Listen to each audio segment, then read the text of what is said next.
Everyone. So before I jump into today's video, if you are someone who's been interested in Neuroscape but wants to learn how the game plays, there is a really good learn to play video done by the developers themselves. So I'll go ahead and link that. If you're unfamiliar with it, just take 5 minutes and go watch that and come back here. Played in the tournament, going completely undefeated in Swiss, not dropping a best of 3 match, and then winning out in the top 4 cut.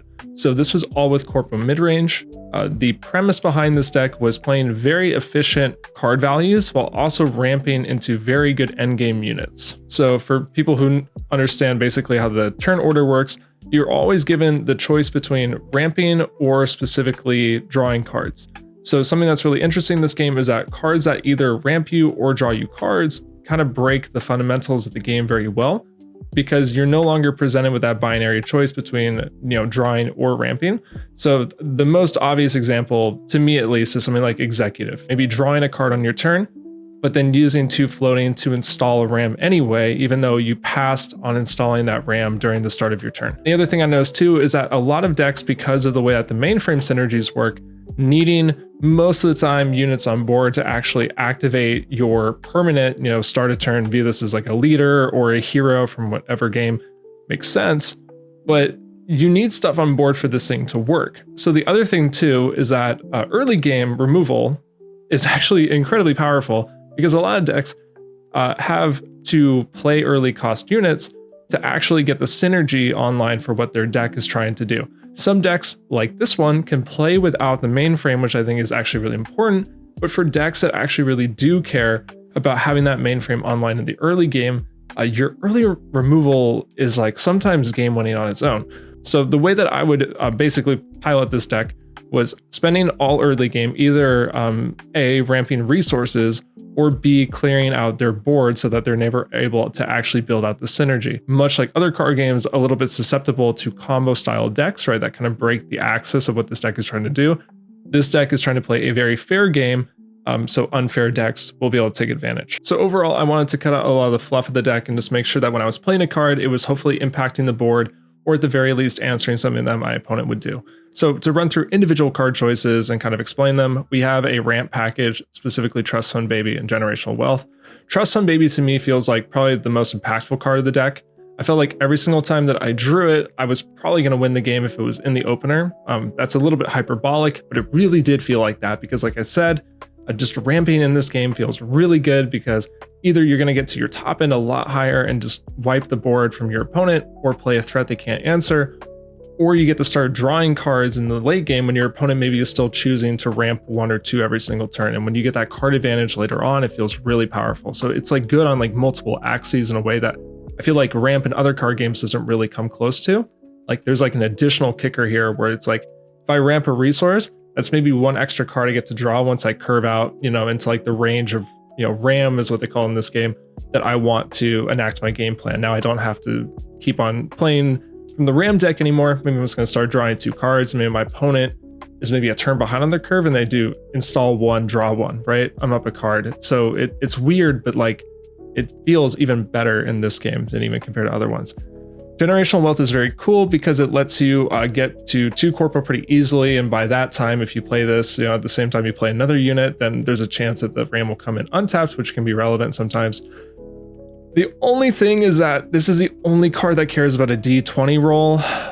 And for a deck that's trying to basically play like, value crunching, having an RNG mechanic in here is like not very good. So this is on the chopping block for me, just so I don't have any guesses about what my card effect is going to be. But even if it ramps 1 over the course of the game, it's pretty close to the baby. I mean, the only thing is that this is basically magic combat, so the Trust Fund Baby can like block and maybe save you life, which in my mind makes it better. But I mean, if it gets you 1 or 2 throughout a game, it's like statistically likely to happen that I feel like it performs, with what it's supposed to do. So it's a hard one for me. But because it is an RNG mechanic, there are some games you'll just hit it every single turn and the card is broken, and there's some games you'll whiff and then it was basically a do nothing card. So that one's in a weird spot for me. Once we get past the ramp between this package here with the Executive, of course, we get into basically hard board control. This is ways that we're going to keep our opponent either off of their mainframe synergy, or the very best, like going up on card economy, 2 for 1ing, 3 for 1ing, stuff like that. Seeker Drone is weird because it's a very clean 1 for 1, but the fact it can either hit the opponent or a character is really good. Also 2 is a lot more impactful in my opinion. This is basically like if you're going to play Shock essentially in a mid-range deck, or like Bolt if you're going to play Ninjun, right? Sometimes you use it to close out a game, but a lot of the times you're just going to trade 1 for 1 with something.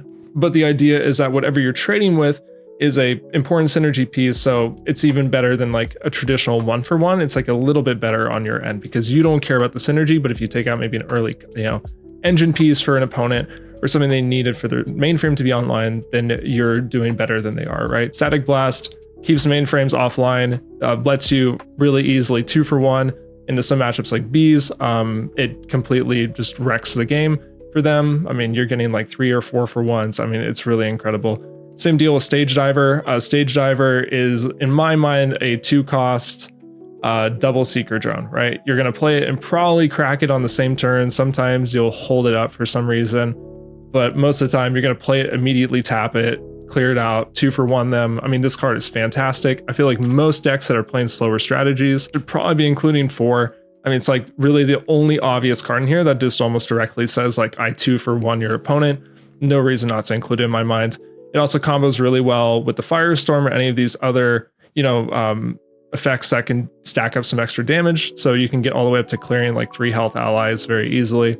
Riot Police is a really insane stat body. So this is more of like the early game board control. A lot of decks can't afford to be sending things into a 1/5. A lot of the stats in this game get pretty close to 1 life for the early drops. So like an actual 1/5 is usually threatening to clear their thing, or any like reasonable threat that might get into like the 3 or 4 cost range is still not going to be able to actually swing into it. So it just kind of walls you up for a little bit. You can always choose to force quit it later on when you're done using it for board control. More mass board control is going to be cards like Oil Spill that ramp in addition to potentially board wiping. The -1 is usually not that relevant unless if you are forced to have like a 2-cost early out to meet the requirement on the Oil Spill, and then it'll end up taking out your 2 costs, or maybe one of your 1 cost, but it's really not that big of a deal. Fatal Error 75 is basically a 5 mana mirror force. You're going to play this face down, and then you are going to later activate it. And I think this card's really good into a multitude of strategies, just destroying all attacking characters. You can do so many different things based on the matchup, right? If you're playing against a swarm aggro deck, think about Bees or anything like that, getting like a 4 for 1, sometimes a 5 for 1 after they commit a bunch of stuff so that they're able to actually swing into your board, normally involving like a board pump and something like that. You'll completely blow them out and win the game on the spot. Or you play into like a more mid-range focused deck, something like this, right? And they swing like their tall end unit at you and you get to really efficiently just clear it out unconditionally. I think this card's really good.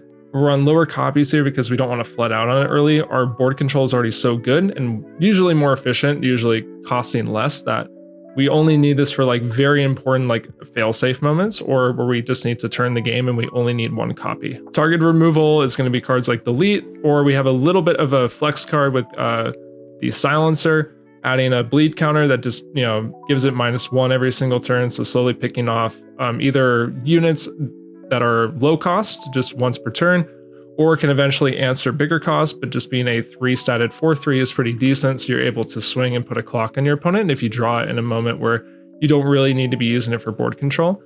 But Delete feels really fantastic. And in terms of top end units, we have basically 2 different styles. So Neosec Firestorm, it's like the premier flashy card of this deck. I mean, it's absolutely a powerhouse, right? You're having a 6/7, huge stat line. But the crazy thing here is the ability to put a -1 counter up to 3 characters. Like we talked about, this thing plays control very well, just like keeping the board clear while presenting big threats in the end game. And so you can hold this back, and then depending on what they do, you can choose to activate it.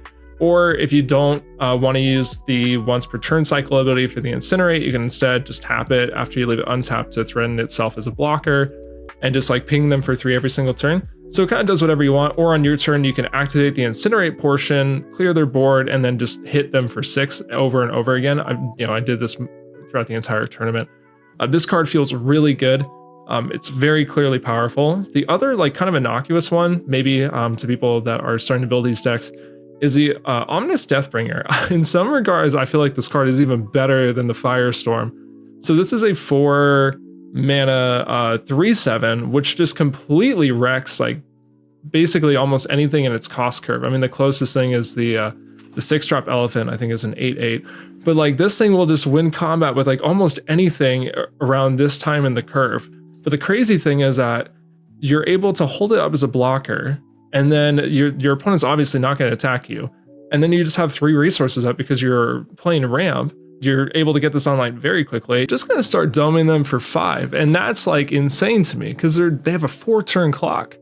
And the crazy thing too is that in the final turn, it's basically like 3 turns, because on the final turn, you know, when they go to 10 or whatever, and you hit them for 5 on their end step, you'll just untap and do it again and they go straight to 0. So they don't even get to play that last turn. For anyone who's a Flesh and Blood player, like the analogy I would think of here would be something like Storm Striders, right? You basically cheat an extra turn out because you're just able to burn them without even needing to wait to see if they have an answer for it or not. So I think this card is absolutely fantastic, and probably maybe by the end of, you know, the full release, when we're done with all these playtesting sessions, the stats may be different, because I'm at least advocating a little bit that this card could be changed. Because I mean, this is crazy. Your opponent has a pseudo turn 3 clock, right? As soon as you put this down. I mean, this thing comes down early. You do have to ramp back up. So people who are familiar with the RAM committing system, you'll basically, you know, if you play this on turn 2, going second, or, you know, if you ramp on turn 1, you're going to go back down to probably like 0 resources, and you have to ramp back up into it. But if you think about the curve here, like Trust Him Baby, you're able to get this thing back online almost immediately from the turn you play it. The turn afterwards to start hitting them for 5 every single turn. So the clock is like super quick. And I think the card is really powerful. So I won most of my games throughout the day because of this card, and just controlling the board or ramping very efficiently, not letting my opponent build out board states or trigger their mainframe synergy. And that was kind of how we played the deck. Very hard control, absolutely wrecks things like bees. Like I think it probably has like a pseudo buy into, I mean, it does everything that deck doesn't want to see. But we do have to think about things like, you know, combo focused like Mystic decks. So that was kind of where the sideboard came into play. So specifically running Terminate, clearing out the programs like the data shards, keeping them off of their actual requirements to play their tarot cards. So if they play any of the units to board, we clear those super easily. But if they play one of the shards, so that they can have the Mystic requirement to play some of these tarot cards and other special effects, the programs just help us clear them. And some of them are actually pretty important. You can think about something like Spirit Realm as well as another deck archetype. And the other card too, specifically for like Mystic Stall or these Lilith Reanimator combo decks, is just something like Firewall.